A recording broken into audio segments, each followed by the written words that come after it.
Hey, Danny Gonzalez here with IndustrialSage. Hey, before we jump into today's episode, I got a question for you. Do you have a solid digital marketing content plan? Or do you have questions around that? Well, listen, we've got a really great, free, awesome tool for you. It's our digital marketing content planner. It's a download that is a very comprehensive plan on how to take all of your digital marketing content, look at your personas, look at your calls to action, look at your strategy, and take everything that you have on your whiteboard or maybe in your head and really crystallize it and put it together in a very actionable format. So if you're interested in this, you can go to industrialsage.com/digital-content-planner, and you get access to this free tool, and we'll even send you a 10-minute free guide on how to walk through and set it up. So I don't want to delay any further. Let's jump into today's episode.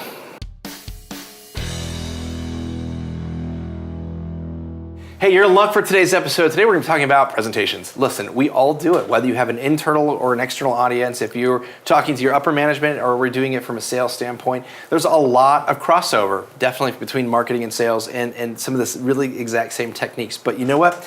There's a really big challenge that we all face is sometimes we just kind of go on autopilot and just like, yeah, I'm just going to put this together and this is the same presentation we're going to give to everybody and it doesn't really matter. Well, you know what? It's a good time to kind of go through a refresher and say, you know what? Maybe we could be doing these better. Maybe we should be doing this better. So we've got some really great tips. We've got Bhaskar Chopra, who is from Siemens Digital Factory, and he is in the material handling side, and he's going to be walking us through some of his tips and his strategies and things that he does to really make sure he has really effective presentations. And man, I came away with a lot. You're gonna love this episode. So sit back and enjoy. I'm Danny Gonzalez, and this is Industrial Sage. Welcome to Industrial Sage, a free weekly video podcast series all about digital marketing for industrial manufacturers. Hear interviews with your peers and find out how they're solving the same challenges that you might be facing in your own field. Coming to you from the Optimum Production Studio in Atlanta, Georgia, this is Industrial Sage.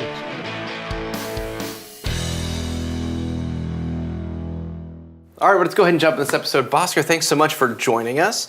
And before we get going, could you just introduce yourself to our audience, who you are, who you're with, Sure. What you're doing? Sure.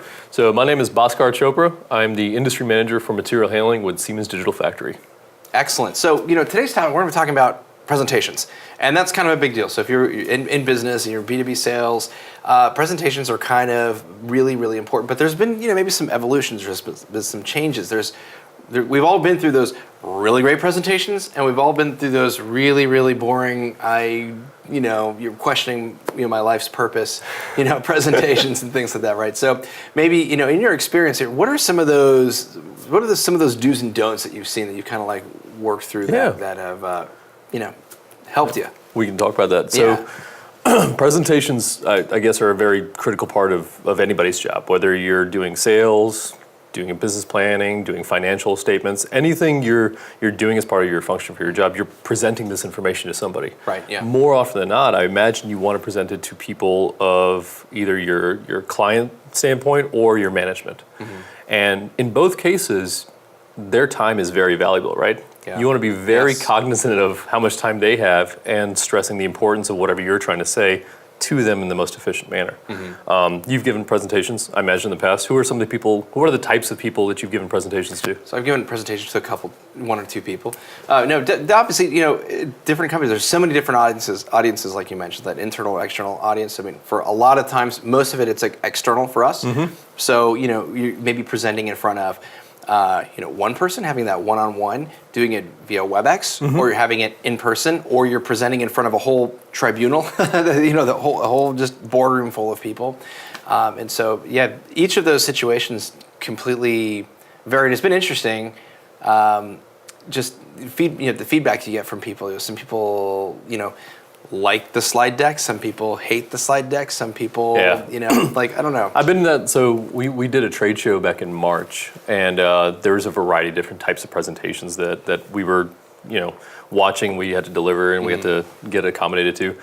The one point that you make a very good statement on, if you're talking about VFDs and automation, and you come to a slide deck, and it's going to be an hour-long presentation. The speaker's up there. He's the smartest guy in the room, but it's the most technical, full of jargon presentation where it's just words upon words upon words for 28 slides in a 15-minute session. And then he's like, I have a video, and then I have 58 more slides. I think we all know that that's the worst, right? Yes. Not necessarily because of the content, because all that content can always be put in an appendix. Right. If I'm the audience and I really want to know that, perfect, I'll get to know that eventually. Right. But when you're having a dialogue in front of 25 people, it really should be a dialogue, right? It shouldn't be you preaching to them. Right. In my opinion, it should be just a bit of an exchange. So what I like to do whenever I'm making my presentations, I think this is, for whatever reason, we've been trained as people in this industry to kind of put as much stuff up there on that presentation PowerPoint as we can. Yeah. Partly because, for whatever reason, we're not comfortable with note cards, or we're not comfortable with the content, or we haven't memorized the content. And that's probably step one, preparation, right? You want to make sure that you know what you're talking about. And you know what you're talking about more than the second and third person in that room would ever question you on what you're talking about. The only way to get around that is with preparation, honestly. Right. So I do a lot of presentations on the state of material handling as an industry. Yeah. And while I've been working in material handling for less than 5 years, I feel like I've gained quite a bit of knowledge about that industry, and I can speak intelligently about the market trends, the general feedback about where this industry is evolving to, some of the technologies in it. That didn't happen overnight by any means, but I do have a good sense of that industry. I don't think I would feel comfortable making a presentation on the benefits of test stands for the electric car industry. I'm not an expert at that. Right, yeah. So I think step one, make sure you're confident in what you're presenting on. Yeah. Sounds underrated, or it sounds like common sense, but that's why it's common sense. You should know it. Right. Actually, a question on that. So you talk about preparation, right? What are some of those things that you would do to kind of like prepare? And you mentioned industry standards and trends and things like. But do you have a particular process on that? Or Just first one, know your audience, right? Yeah. Yeah. Because I've done this before too. It's not like I'm perfect at presentations. I've definitely given the wrong type of presentation for the wrong kind of audience.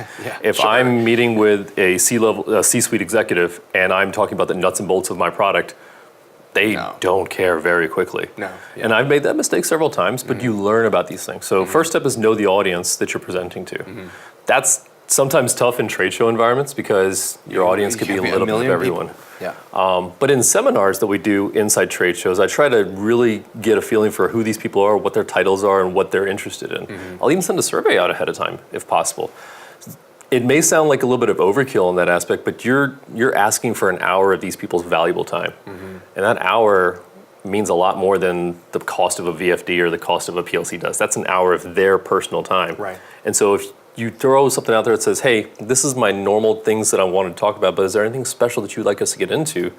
That preparation and that audience participation, I think, is really appreciated.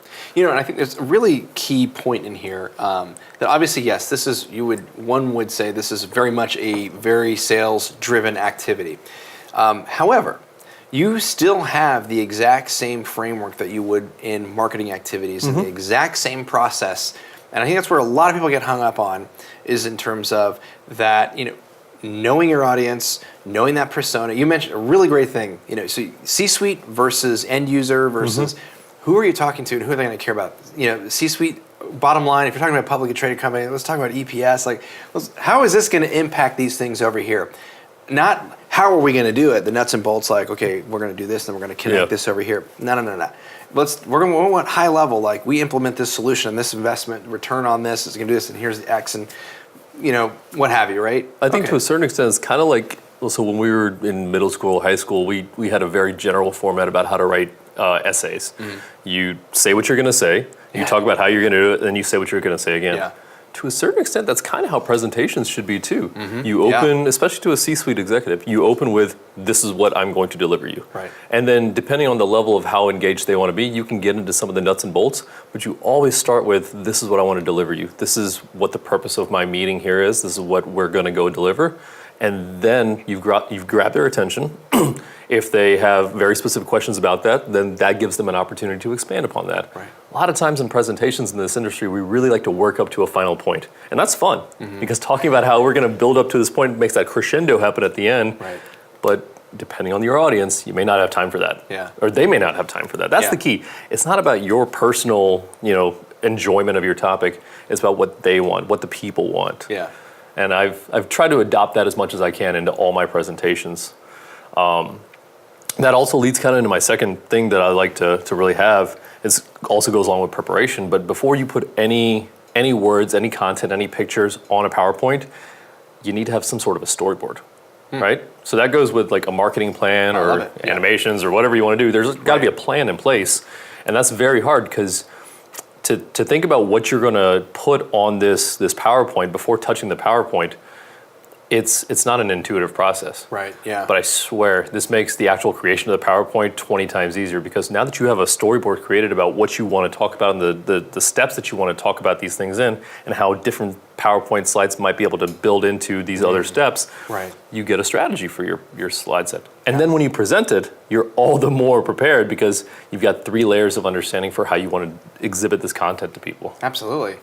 No, it totally makes sense. I love that. Yeah. Creating that storyboard out. And it's really, it's the purpose. It's like, okay, we want to get X results, so let's work backwards. And like, this is not like, okay, let's add this and that looks cool and done, right? I've done a lot of presentations where I've tried to, so my background was in VFD sales, my previous job before this, and I had to go about exhibiting the benefits and features and all the value adds of a general purpose VFD. Which to me is very exciting. To a lot of people, even in your audience, they may be like, I don't know what a VFD is, or they may be like, it's just a VFD. At the end of the day, though, there's a lot of sales that need to happen in a VFD, so it can be a very profitable presentation to make. For those who don't know. Variable frequency drive. Such as myself. I apologize. See, sorry. Point taken. I didn't know my audience right there. Variable frequency drive, it basically runs a motor in a certain speed and a certain ramp up and ramp down time. And these motors can be involved in pumps, fans, compressors, conveyors.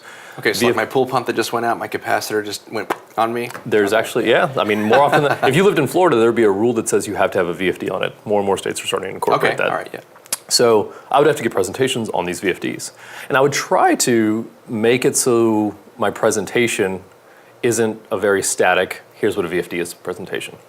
That's, if we're going in order, this might be the third thing, to try to engage your audience. Yeah. I always like to ask questions. Once I have my preparation and my storyboard created and I know what I'm going to talk about, I always try to build a little bit of time in there during my presentation to engage an audience member. It can be as very simple as asking questions. So, how many of you guys know what a VFD is? One hand shows up, no hand shows up. Right. No hands show up, you just pivot off of that. Right. Okay, if you don't know what a VFD is, here's an example of a VFD. This is the applications that VFDs are involved in. How many of you guys have these applications?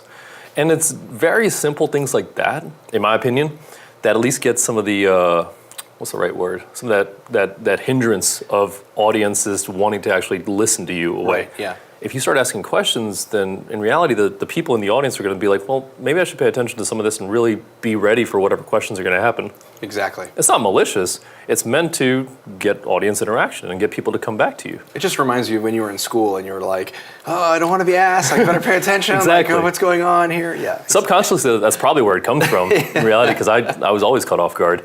But it really does spur audience involvement, and it makes people really care more about your topic.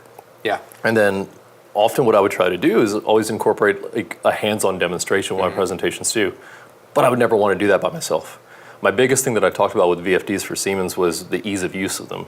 You can talk as much as you want to about the ease of use, but if you have an audience member come up during your presentation and showcase what you're trying to present successfully, that speaks a lot more volumes than what I could. Oh yeah, absolutely. Right. Oh, of course the sales guys can be like, oh yeah, it's super easy to do. Anybody can do this. It's amazing. And like, yeah, right. No. It doesn't work with everything, but the more you can incorporate audience involvement, in my opinion, in whatever you're doing, the more engaged not just that person will be, but the rest of that group will be as well too. Yeah, no, absolutely. And it's great. You know, one key thing, several key things you mentioned in there, but one that I latched onto was that you mentioned, obviously you want to engage your audience with, you mentioned doing with a question, right? It's the very same tactic that you would do on social media. Yeah. So, it's really interesting. If you really want to drive engagement there, it's, hey, let's ask you for participation inside this conversation.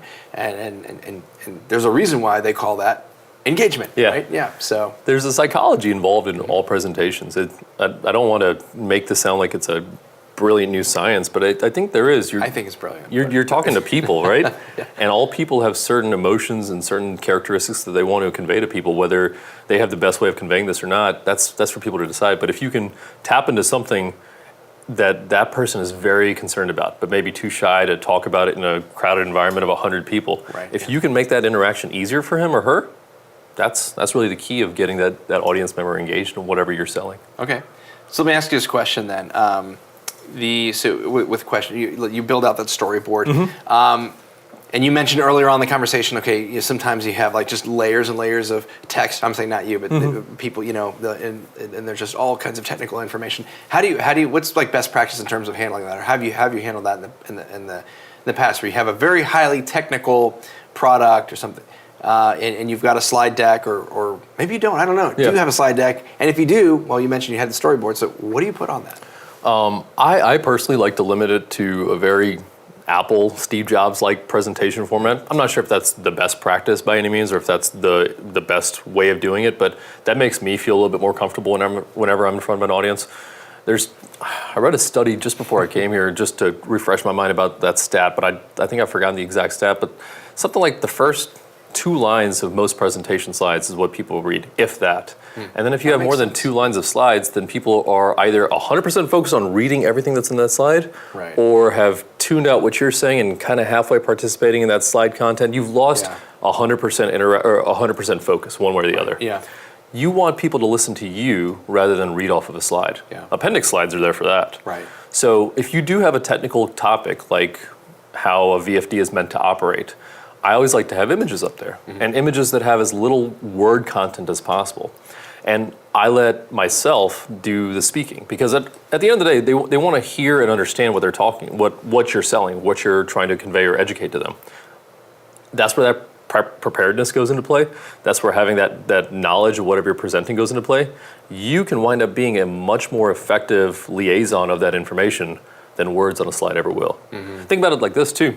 When you have a multidisciplinary audience where you have people from all sorts of different cultures, you're presenting something in one fashion, in one written statement. That written statement may not be the easiest way for people to be able to comprehend whatever is supposed to be written, whether they come from different cultures or they just aren't the best at reading comprehension on any kind of level. I mean that in a very succinct way. Reading comprehension is a very highly sought after skill, especially with technical jargon. You can read something all you want to, but if you don't take it into account and comprehend it, that's average. Most people don't. Yeah. So you have to be that liaison, in my opinion. Have good representative background images to convey what you're talking about. I like to keep text to a minimum. There's definitely different ways and methodologies of having some sort of picture and overlaying some sort of text onto it. That's a representative set of words about that picture, but you can't have paragraphs on a slide statement, in my opinion. No, it's not going to happen. No, absolutely. And we've all been there and done that. I can't tell you how many times you go on there and that you should have font size minimums or whatever, because people can't read it. Like, hang on, they're up there. Let me get my binocular. Okay, and you never want to go back either, like, right? Never want to go back to say, hey, just scroll in right there. That's tough. The other thing I would say too, this is even a bigger pet peeve to some people in PowerPoint, and the people that I deal with kind of tell me that this is a best practice too. Don't embed pictures. If at all possible, try to recreate that picture on the slide. It conveys a sense of laziness almost if you're just taking like a screenshot of a picture and putting it on the slide. It's a subconscious viewing of laziness from your audience member. That's how I see it whenever I'm in the audience. So when you're saying, all right, walk me through this. So let's say you're trying to come up with the number of airport projects coming up in the next 5 years in the United States. The FAA may have a nice little screenshot that says, here's the United States, here's all the different airport projects coming up. Some people may, and I have done this in the past too, no saint. You could take a screenshot of that map, and put it on your slide, that's it, done. Right. Or you could take the extra 15 minutes, find a picture of the United States on a place that's allowable to download, and then create your own thing. Gotcha. Okay. It's a subconscious thing, but I think the audience really appreciates the fact that, hey, this guy actually took time to actually make this. It also looks better 9 times out of 10 because you don't have to worry about pixel distortion and things like that. And it screams a little bit more professionally polished looking presentation. Scream is a good word for that, yes, because it absolutely does. Because there is something, and you know it, whether you can pinpoint it or not, but I think the average person will look at that and say, oh, this looks cohesive. Like there's stuff, like the graphics and charts and whatever you might have on there. It all matches a certain pattern, right? Exactly, versus you can easily tell when somebody, cut and paste and threw something on there. And there is something that's subtle, like, I don't know, did they really spend a whole lot of time on this, or they just, The worst part is graphs, right? Especially when you're doing like financial statements. Yeah.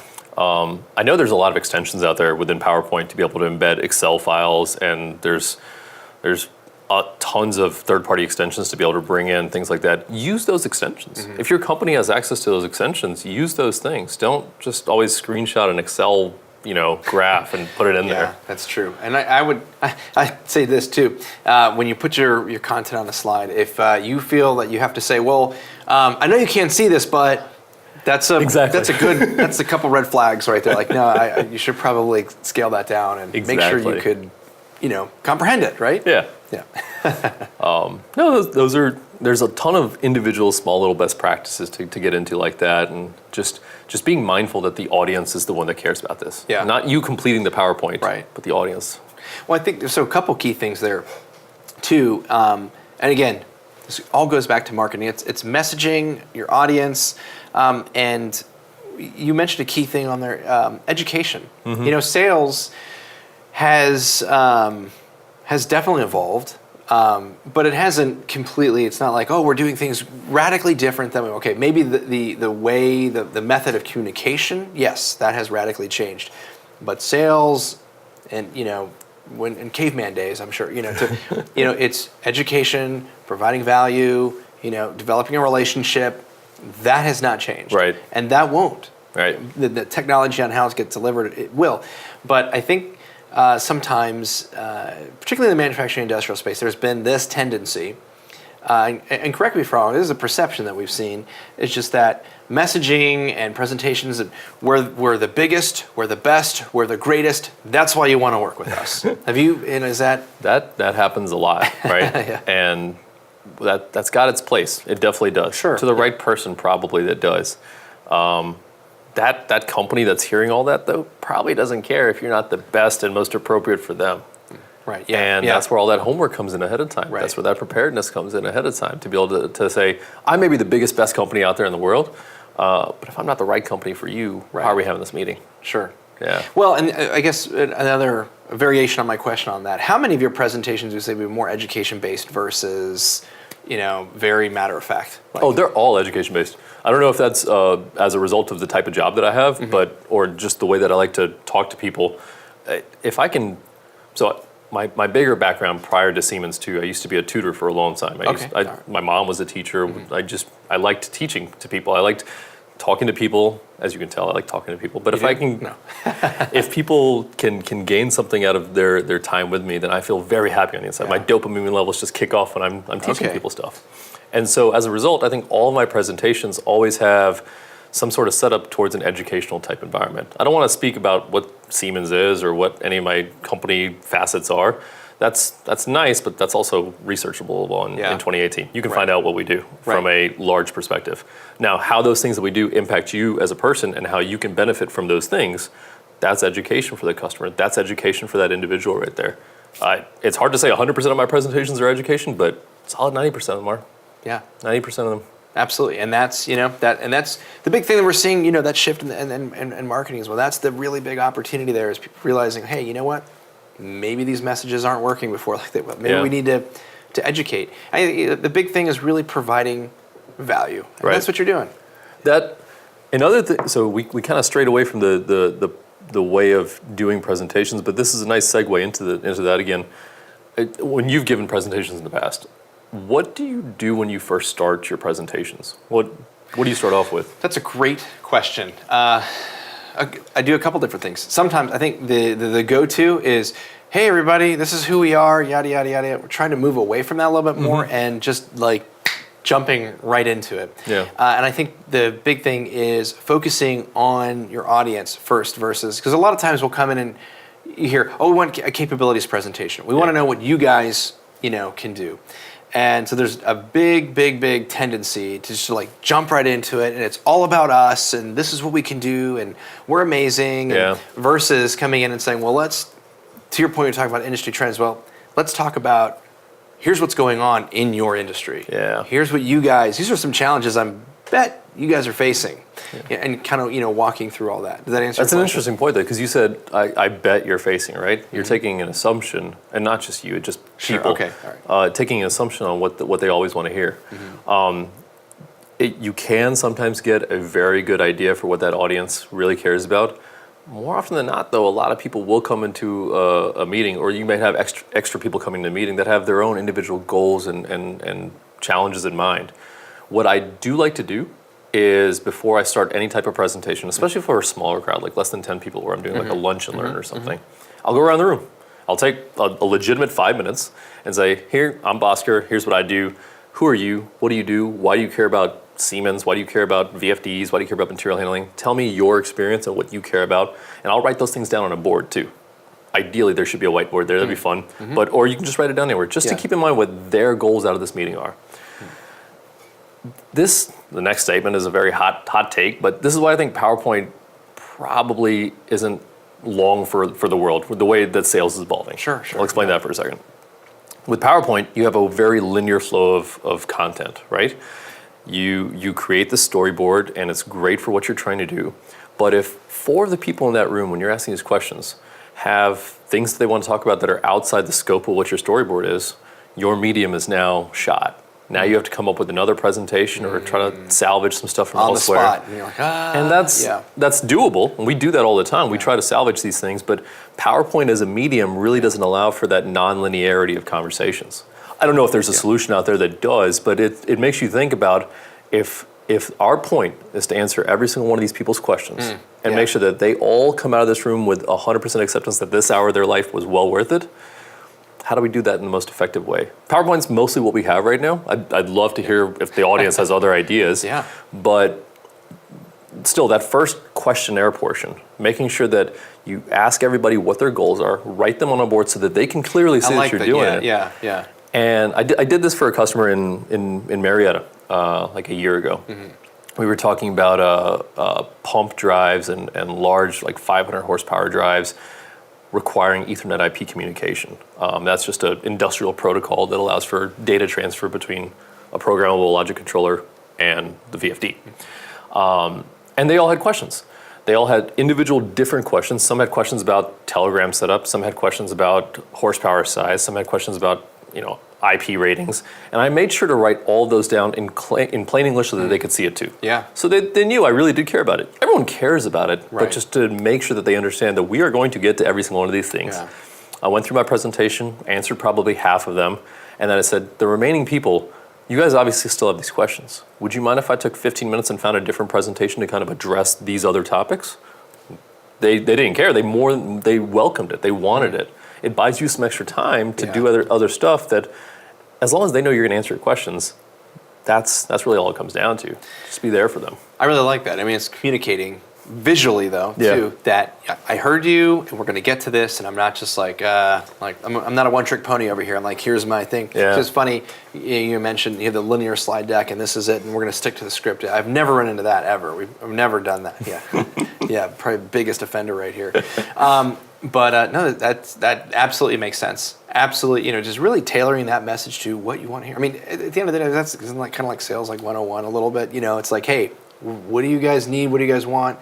I mean, we'll get to crafting that solution to the best solution there. But let's just kind of start with what you guys want or what you guys think you want. Yeah. And then kind of go from there. Do you remember the OJs?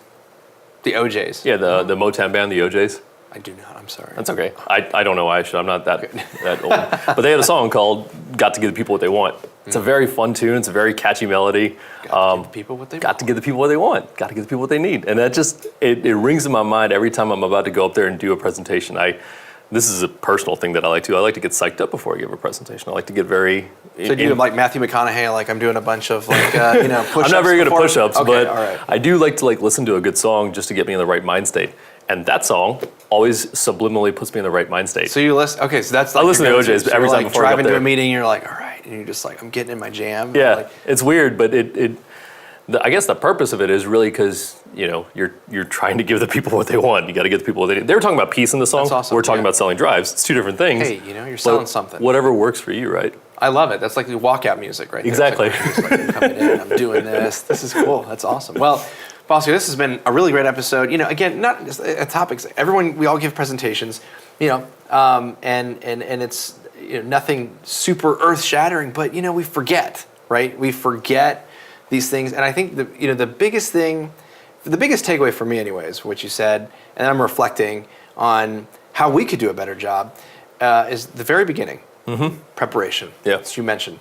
Preparation, it's really spending that time to really make something that's meaningful, that is on point, on message for your target, to give them what they want. That's right.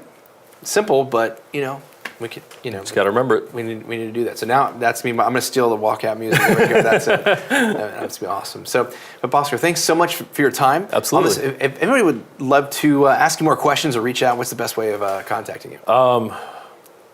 I don't know. I'm not on social media really at all. Okay, he's non-contactable. So I have an email address that we could put it on the bottom of the screen if we want to, but okay. It's my first name dot last name at Siemens.com. First name dot last name at Siemens.com. Yeah, I got away from social media recently. No, it's all good. It's okay. It's all right. No shame. It's all fine. No. So anyways, all right. Well, again, thanks so much. Thank you. It was awesome. All right. So this was yet another really great episode talking about presentations. It's something that I think we all kind of take for granted. It's one of those things that everybody does a presentation, whether you're in a marketing department, you're in a sales department, whether you're talking to a customer, whether you're talking to your upper management and presenting things internally.